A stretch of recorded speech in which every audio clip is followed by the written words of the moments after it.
이제 오늘 1장 마지막 부분의 말씀을 통하여서 예수님께서 제자들을 부르시는 그 말씀을 기록하고 있습니다.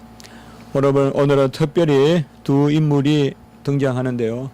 빌립과 나다나엘, 이 두 인물이 등장합니다.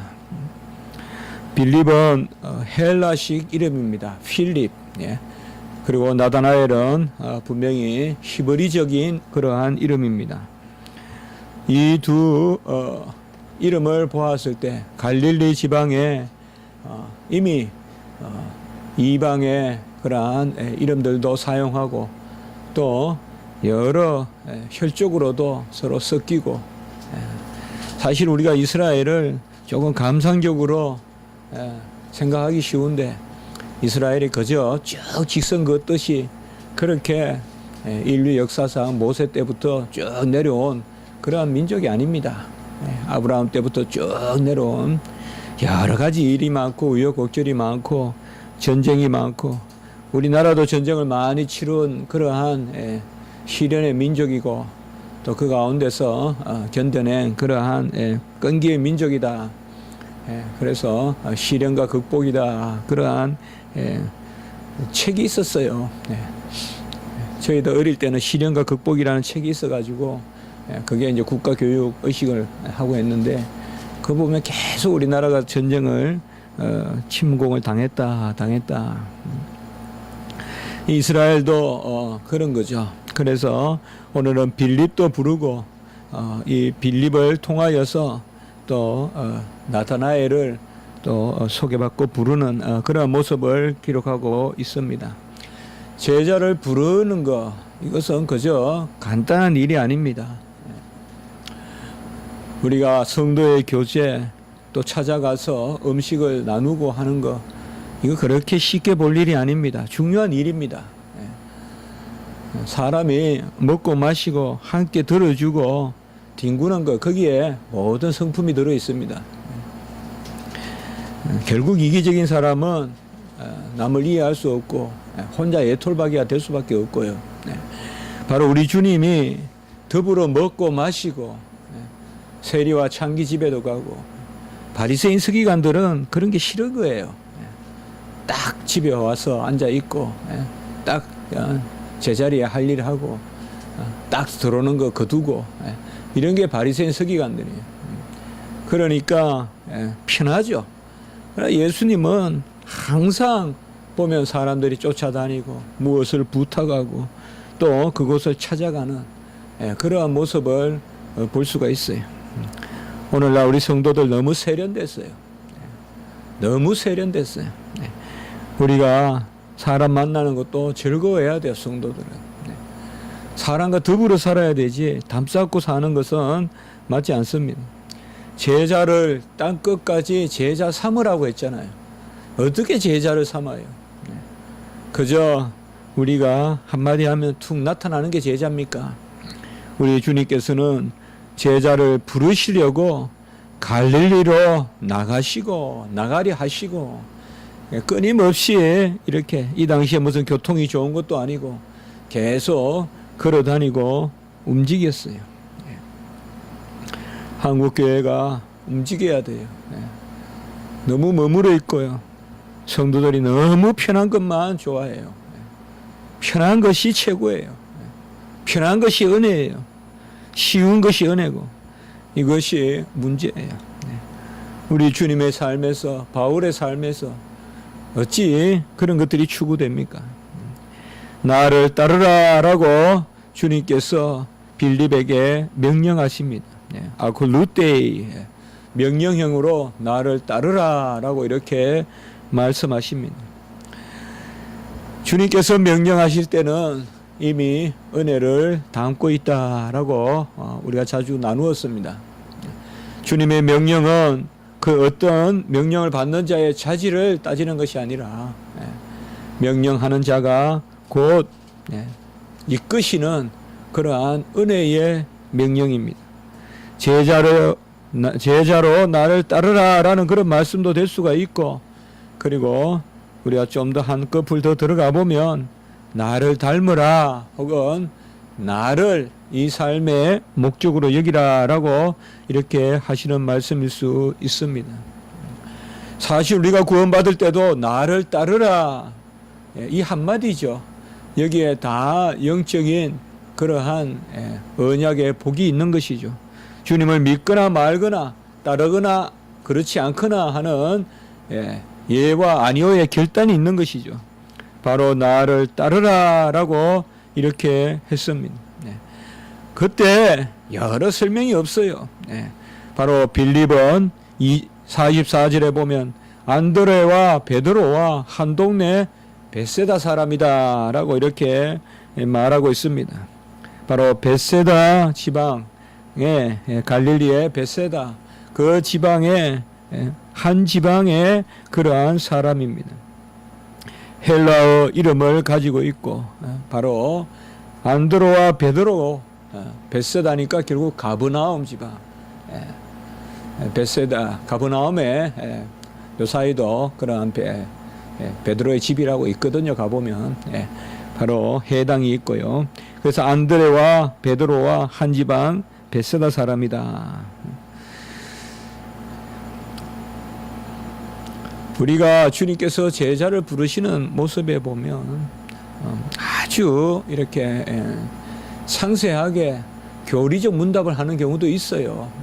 우리가 3장에 보면 니고데모와 같은 경우, 그는 이제 거기가 바리새인이고 또 지도자고, 그래서 그런 종교적 질문을 던질 때 그것에 답하면서 거듭나는 것이 뭐냐. 또 어떨 때는 사마리아 여인과 같이 생활이 궁하고 형편이 어렵고 그러면서도 알지 못하는 신을 섬기는, 그나마 하나의 끈을 잡고 사는데 그것도 헛된 신을 섬기는, 알지 못하는 신을 섬기는, 물론 하나님을 섬긴다고 섬기지만은 제대로 믿지 못하는, 또 그런 사람에게는 또 하나님께서, 주님께서 그에 합당하게 가르쳐 주세요. 그리고 어떨 때는 오늘과 같이 그냥 나를 따르라 이 한 말씀 하시는 거예요. 다양하게 우리 주님은 인도하세요.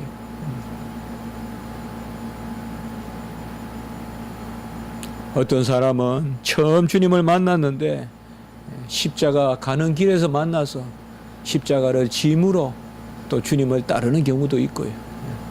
우리가 구레네 시몬 같은 여러 모양의 천차만별이에요.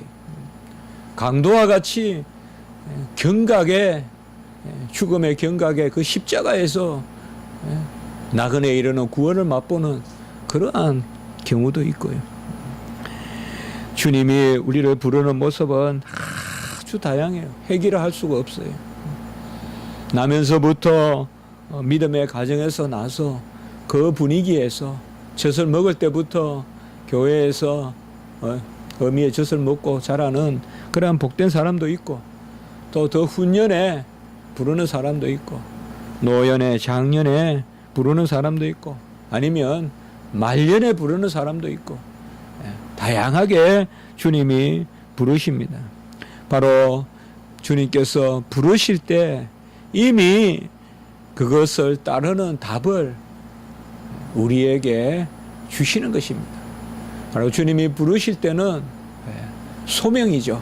주님이 부르실 때는 바로 그 소명에 대한 응답을 은혜로 주시는 것입니다. 오늘 우리가 이제 오후에 웨스트민스터 신앙 고백서 공부할 때 이 부분을 배울 것입니다. 부르심도 하나님의 작정이요, 그에 대한 응답도 하나님의 은혜다 이 말이죠. 그래서 나를 따르라 하니 빌립이 주님을 따르는 모습을 볼 수가 있습니다. 바로 주님을 만나니 그 기쁨이 어떻게 나타나느냐. 성경에서 주를 만난 가장 큰 기쁨은 어떻게 표현되느냐. 전하는 것으로 표현이 돼요. 바로 침상을 38년 된 병자가 그것을 툴툴 털고 일어났을 때 전하는 것이죠. 병이 나았다 하고 전하는 것이죠. 사마리아 여인이 주님을 만났을 때 내가 만난 그가 메시아다라고 전하는 것이죠. 어떻게 보면 자랑하는 것, 곧 전하는 것이 주를 만난 가장 큰 감사의 표현이에요. 우리가 도무지 복음을 전하고 싶은 마음이 우리 안에 일지 않는다고 한다면 그것은 우리가 아마 덜 감사하기 때문에 그럴 것입니다. 아주 우리가 감사가 넘칠 때는 이 말씀을 전하는 것입니다. 그래서 나다나엘을 찾아가서 모세가 율법에 기록하였고, 이거는 신명기 18장 15절에 보면 나와 같은 선지자라라고 불렀는데, 신명기 18장 15절에 나와 같은 선지자에 대한 예언의 말씀은 사실 오실 메시아를 가르치는 것입니다. 그래서 모세가 율법에 기록하였고 선지자가 기록한 그 일을, 선지자가 기록한 말씀은 얼마나 많습니까? 미가서 선지자의 그러한 베들레헴의 나실 말씀, 그리고 스가랴 선지자의 말씀, 그리고 가장 대표적으로 우리는 이사야 선지자의 말씀, 바로 선지서에서 선지자들이 예언하셨던 그 사람, 바로 나사렛 예수다, 요셉의 아들 나사렛 예수다라고 이렇게 말하고 있습니다. 그래야 이 나다나엘에 이에 대해서 이렇게 대답을 합니다. 나사렛에서 무슨 선한 것이 날 수 있느냐? 나사렛은 사실상 그렇게 박토는 아니에요. 나사렛은 교통의 요지고 상당히 중요한 지역일 수 있어요. 그리고 아름다워요. 그리고 풍요함이 있어요. 근데 왜 나사렛에서 무슨 선한 것이 날 수 있느냐? 지역이 쓸모없는 것이 아니라 이 나사렛은 역사적으로 버림받은 땅으로 여겨진 거예요. 나사렛은. 그래서 여러 가지 어려움을 많이 겪고 그런 부분이 있어요. 그리고 특별히 열심 당원들이 나사렛 사람들이에요. 그래서 나사렛 이단도 있고 또 나사렛에 바로 역도들이 있다. 그래서 나사렛 사람들은 상당히 사람들이 경계하고 나사렛 사람들은 두려워하는 그런 사람들이 바로 나사렛 사람이라고 볼 수 있어요. 그렇지만은 종교적으로도 중요한 자리예요. 종교적으로도. 그래서 우리가 누가복음에 보면 그러한 세례 요한의 그 샤가랴가 속한 반차가 있잖아요. 그 반차가 돌아가면서 제사장으로 주님을 성전을 섬기게 되는데 그 대기하는 장소가 나사렛에 있어요. 종교적으로 상당히 중요한 곳이에요. 이 나사렛에 무슨 선한 것이 날 수 있느냐? 이 말씀을 통하여서 우리는 주님께서 어떤 태생을 자랑하고 그런 것이 아니라는 것이죠. 나는 어디 출신이다. 나는 거룩한 땅 어디 출신이다. 그게 아니라 나사렛에서 무슨 선한 것이 날 수 있느냐. 실제로 주님은 나사렛에서 그렇게 대우를 받지 못했습니다. 배척을 받았어요. 사실 우리 기독교가 그렇죠. 바로 초대교회에 가장 흥황했던 그러한 지역들은 전부 지금 거의 다 이슬람이죠. 전부 사도 바울이 다녔던 소아시아 이런 데는 다 거의 이슬람이죠. 그리고 마게도냐도 거의 다 로마 캐톨릭이죠. 제대로는 안 믿죠. 성경은 보면 항상 뭔가 생기를 잡고 돌아보는 거 싫어해요. 돌아보는 거 싫어해요.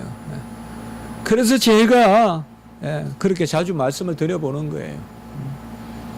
3대니 4대니 이런 거 너무 자꾸 따지는 거 이거 교회 안에서 좋지 않다. 3대 신앙인이 돼야 목사가 될 수 있고 담임 목사 될 수 있고 이건 비성경적이다. 총회 법에 어긋나는 이야기다. 목사의 자격은 안수받으면 되는 거예요. 그곳에서부터 시작되는 거지. 성도들이 목사의 자격을 함부로 정해가지고 몇 대 신앙인을 구하겠다. 그리고 성품이 온유하고 성도들하고 잘 소통하는 사람을 구하겠다. 이런 발상이 잘못된 거예요. 성도들은 말을 잘 들어주고 그런 사람을 구하겠다. 그게 번전시거양 자격에 나와 있고 사모가 어떠해야 되고 그게 어디 있어요. 사모가 정신병자면 남편이 목회 못합니까? 우리나라에 그런 분들도 다 총회장 하시고 다 하셨어요. 우리 교단도 이끌으셨어요. 어찌 사모의 자격을 따져가면서 그게 벌써 은혜가 떠난 이야기예요. 옛날로 말하면 양반 상놈 따질 교회예요. 우리 기독교가 지금. 우리 한국 기독교가. 양반 출신 구하겠다 이런 말하고 비슷해요. 한국 교회가 반상을 초월해서 양반이든 상놈이든 목회자가 되고 그래서 한국 교회가 지금까지 온 거 아니에요. 이거 우리가 민감하게 생각해야 돼요. 입만 열면 모태신앙이니 그거 안 돼요. 그거 하나님 기뻐하지 않아요. 어디에 성경에서 그렇게 자랑해요. 그런 거 안 해야 돼요, 여러분들. 성경을 보면 철저히 그 자리를 떠나서 은혜가 있고, 왜요? 항상 하나님이 은혜를 베푸셔야 되는 거예요. 어디에 머물고 우리가 어느 터에서 이렇게 믿어왔다든지 이런 거 싫어해요. 나사렛 우리 주님이 자라신 곳 바로 요셉의 아들 나사렛 예수다. 그 나사렛에서 선한 것이 날 수 있겠느냐. 우리는 누가복음과 요한복음 이런 것을 봤을 때 예수님은 태어나실 때부터 바로 구유에서 태어나시고 가장 비천한 곳에서 그렇게 나시고 나사렛에서 선한 것이 나겠느냐. 누구도 종교적으로 기독교적으로 흠모하지 않는 그러한 나사렛에서 우리 주님이 사셨던 거예요. 그 나다나엘은 그러한 믿음을 그러한 것을 가지고 있었어요. 아마 나다나엘은 율법이나 이런데 정통한 사람이 아니었겠나라고 우리가 생각해 볼 수가 있습니다. 이 나다나엘은 예수님의 12 제자 중에 바돌로메와 같은 사람일 것이다 라고 거의 생각합니다. 그렇게 본다면 나다나엘은 바로 이후에 12 제자가 되는 그러한 사람인 것입니다. 여기에서 와보라라고 이렇게 이야기합니다. 우리가 지난 시간에 39절에 보면 예수님께서도 와보라. 오늘 이제 빌립이 이제 와보라. 마치 예수님의 어투를 흉내내듯이 와서 보라. 에쿠 이데. 바로 둘 다 이것도 명령형 형태로 와서 보라. 와보라라고 이렇게 말씀하고 있습니다. 예수님께서 부르시고 또 제자인 빌립이 이 나다나엘 바돌로메를 부르는 모습을 볼 수가 있습니다. 나다나엘은 분명히 고정관념이 있었습니다.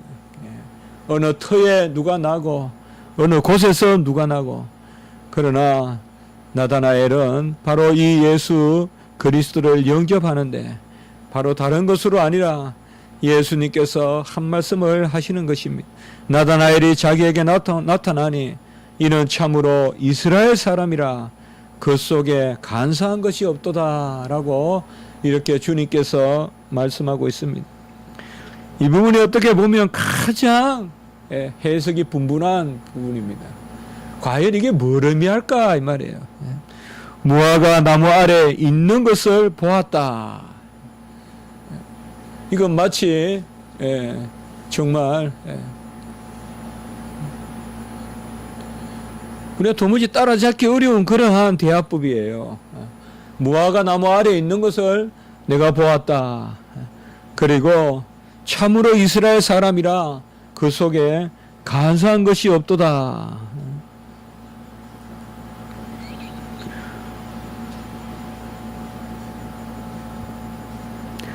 이 말씀만 했는데 나다나엘이 당신은 하나님의 아들이시여 이스라엘의 임금이로소이다 라고 이렇게 나다나엘의 신앙 고백이 나타납니다.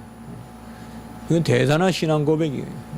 하나님의 아들이시여, 임금이란 말은 메시아를 뜻해요. 우리가 메시아다 이러면 제일 먼저 왕을 뜻하는 거예요. 그래서 당신은 하나님의 아들이시요 이스라엘의 임금이로소이다. 우리가 너무 어렵게 이것을 해석하지 않아도 될 것 같습니다. 무슨 예수님께서 예언자적 기질로 나다나엘의 속을 다 살펴봤기 때문에 나다나엘이 그랬다. 아니면 나다나엘이 기도하고 있었는데 아주 충실해서 나다나엘은 메시아를 기다리고 있었는데 마치 예수님이 그때 나타나셨다.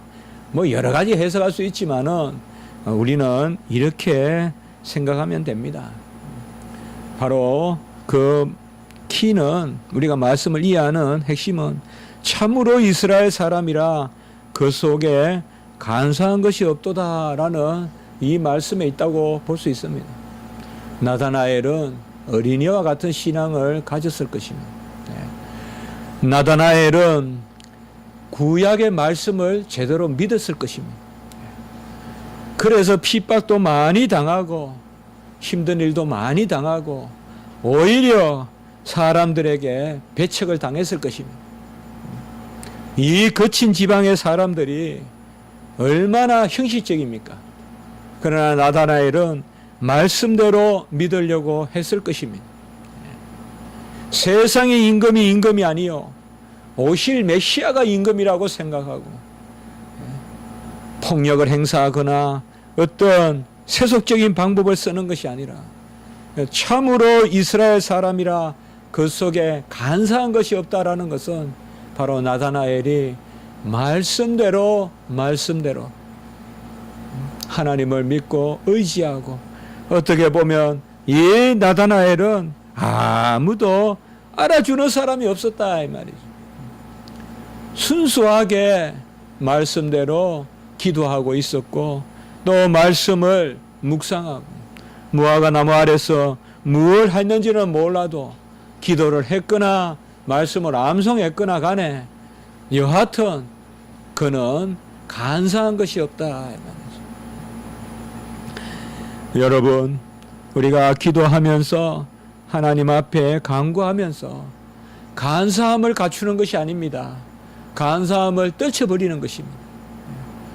기도하면서 세속적인 방법을 찾아내서 누구를 이기거나 누구를 억누르기 위해서 기도하는 것이 아닙니다. 기도는 하나님의 말씀 가운데서 지는 것입니다. 하나님의 말씀 가운데서 지는 길을 택하는 것입니다. 우리가 기도해 보면 뚜렷이 보이거든요. 하나님이 무엇을 기뻐하시는지.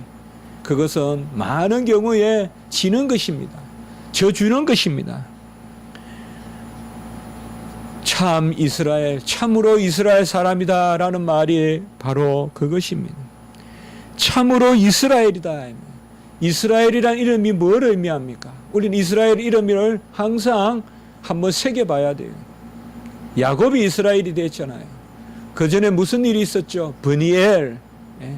바로 베델에서 야곱이 주님을 만나죠. 그때 사닥다리게 오르락내리락 천사들이 했죠. 그리고 다음에 이제 약복강에서 만났을 때 이스라엘이란 이름을 주었죠. 그래서 우리 야곱에게 엘이라는 이 두 가지 이름이에요. 같이 합시다. 브니엘, 이스라엘. 바로 여호와의 얼굴을 대면하고 그리고 같이 합시다. 베델. 이 엘이 세 번 나와요. 이 야곱의 삶에 있어서 엘은 하나님을 뜻해요. 엘 하나님이에요. 바로 베델에서 하나님을 만나고 또 약복에서 브니엘 이스라엘 하나님을 만났어요. 여호와의 얼굴을 보았다 이 말이에요. 대면하여 보았고 그리고 겨루어 이겼다 이 말이에요. 이스라엘. 오늘 말씀도 보십시오. 51절에 보면 진실로 너희에게 이르노니 하늘이 열리고 하나님의 사자들이 인자 위에 오르락 내리락 하는 것을 보리라. 이것은 사닥다리 사건을 뜻하는 거예요. 이 말씀을 누구는 알아차렸어요. 누가? 나다나엘은 알아차렸어요. 이 말씀이 뭔지. 그래서 우리가 그렇게 주석해 볼 수 있다 이 말이에요. 나다나엘은 말씀을 잘 알았고 말씀을 잘 아니 주님께서 51절에 진짜 사닥다리, 야곱이 보았던 사닥다리에 그 인자 위에 천사들이 오르락내리락 하는, 여기 인자는 바로 중보자 예수 그리스도. 천사들을 심부름꾼으로 삼아서 우리를 위하여 일하시는 중보자, 천사들의 머리, 오르락내리락 천사들이 하는 그것을 보리라. 바로 중보자 예수 그리스도께서 이 땅에 오셔서 중보하시는 것을, 더 큰 일을 이제 내가 보리라 라고 이렇게 말씀하시는 것입니다. 이렇게 우리가 말씀을 보면 성경의 난해 구절이나 이런 것을 너무 우리가 어렵게 대해서 그렇지, 성경에 난해 구절이 없어요. 아주 절묘하게 오늘 말씀도 보세요. 나다나엘가 대답할 때 사마리아 여인에게는 이렇게 하지 않아요. 사마리아 여인에게 인자가 하늘이 열리고 오르락내리락 하는 것을 그럼 사마리아 여인은 못 알아들어요. 그러나 나다나엘은 간사한 것이 없고 참 이스라엘인이다. 이것이 뭘 의미하느냐? 말씀대로 믿었다. 말씀을 잘 알았다. 그래서 나사렛에 선한 것이 날 수 있느냐, 이런 말도 말씀대로 자기가 나름대로 구약의 말씀에 따라서 그렇게 바라보는 것이죠. 오늘 이제 우리가 말씀을 맺겠습니다. 당신은 하나님의 아들이시요 이스라엘의 임금이시다.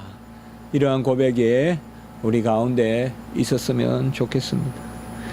진정 하나님의 아들로 예수 그리스도를 고백하고 그가 바로 이 세상의 임금이시다. 내 주 임금 예수여, 우리 찬송도 있지 않습니까? 바로 예수 그리스도를 임금으로, 왕으로 삼고 모든 것을 의지하고 맡기고, 같이 합시다. 참 이스라엘 사람, 간사한 것을 버리자. 우리가 기도하면서 어쨌든 말씀 편에 섭시다. 어쨌든 하나님 뜻을 구합시다. 하나님이 즐거워하시거든 두려워하지 마세요. 하나님이 즐거워하지 않는 일을 하고 있거든 그 일로 두려워하세요. 하나님이 즐거워하시는 일을 하고 있거든 어떤 것도 두려워하지 마세요. 기도하면서 내가 하고 있는 일이 하나님을 즐겁게 하는 일이거든 염려하지 마세요. 근심하지 마세요. 그러나 하나님을 즐겁게 하지 아니하는 일이거든 그 일로 사람들이 칭찬하더라도 근심하십시오. 이게 거꾸로 되면 안 되겠습니다. 사람들이 욕한다고 하나님은 기뻐하시는데도 근심하지 말고 거꾸로 되면 안 돼요. 바로 하나님을 바로 아는 그러한 나다나엘과 같은 신앙을 가지는 저와 여러분이 되었으면 좋겠습니다. 기도드리겠습니다. 거룩하고 자비로우신 하나님 아버지, 에쿠 이데 와서 보라. 하나님께서 명령하시고 주님께서 명령하실 때는 이미 답을 가지고 나를 따르라 하시는 줄을 믿습니다. 우리의 신앙이 바로 간사함이었고 참 기독교인, 참 그리스도인, 참 이스라엘인으로 서게 도와주시고 오직 순수한 말씀과 경건의 비밀과 또한 믿음의 비밀 가운데 하나님 앞에 나아가는 저희들이 되게 해 주시옵소서. 주여, 주님은 하나님의 아들이시여 이스라엘의 임금이로소이다. 나다나엘의 고백이 오늘날 저희들의 온전한 고백이 될 수 있도록 주여 도와주시고 주님 기쁘시게 하는 일로 우리도 기뻐하고 두려워하지 아니하고 담대함을 갖는 저희들이 되게 해 주시옵소서. 세상은 주님을 기쁘시게 하는 일을 회방하고 그것을 막고자 합니다. 우리는 주님 기뻐하는 일을 행하는 즐거움으로 담대함으로 소망으로 살아가게 하시옵소서. 오늘 한날 우리 교회를 지켜주시고 예배간에 은혜를 베푸시며 모든 성도님들 지켜주시옵소서. 온전한 주일 성수가 있게 도와주시고 하나님 앞에 영광과 존귀와 찬송을 올려드리는 예배가 되게 해 주시옵소서. 특별히 이 시간에 기도드릴 것은 미국의 우리 최상민 목사님, 고수정 사모님, 주님께서 붙들어 주셔서 속히 모든 일정을 잘 원만하게 마치고 돌아올 수 있도록 주님께서 도우시고 인도하여 주시옵소서. 감사하옵고